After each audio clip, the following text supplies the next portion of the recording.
Our character defines us. It can make us friends or make us enemies.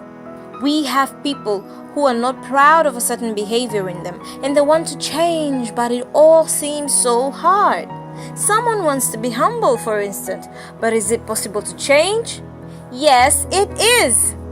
We all go through a period of character change, sometimes good, sometimes bad. Most people change for the worst, especially if they're growing in wealth. They were humble before, but when they become richer than, they start doing things that are not right, that are not kind, that are not good. In Swahili we say, maskini akipata, matako hulia mbwata. When the rich gets, his buttock starts crying, mbwata. So, to change a character, you must have a change of heart. If you are a person who is full of hate for a certain group of people, you must learn or force yourself to love them. Love or hate, whether you like it or not, have a leg into your spirituality. So to change hate to love, you must beat it in your spirit, and that is through prayer. If you read Jeremiah chapter 5 verse 23 and chapter 17 verse 9 and Hebrews chapter 3 verse 12, you will see that we do need a new heart because our human heart is stubborn and wicked. How do we see that?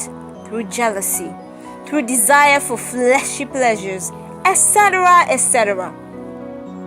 We all go through that period, no matter how Christian we are. Love is the root of everything good.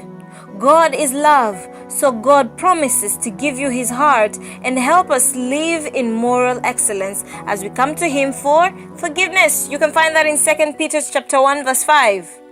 2. Pick someone who is the epitome of the character you desire. My problem was humility, and so I wanted to pick someone who really spoke into me, and because I love to read my Bible, I found two perfect characters in the Bible, and they were Moses in the book of Exodus and Numbers, and Jesus Christ. Moses was the Donald Trump of his time. When it came to God, he got the front row seat. Yet the Israelites were a thorn in his flesh because of their rebellion. Still, his personal strength were controlled by God. Even when his own sister criticized him, instead of him turning his back on her, he interceded on her behalf before God to heal her when she got sick. Her sister got leprosy, and that was a punishment from God because of speaking ill against his chosen one, and that was Moses. Yet, Moses still interceded even though he had everything. He let God control his behavior. He was humble. Moses is a perfect earthly reminder that humility can be found in people who are great and famous.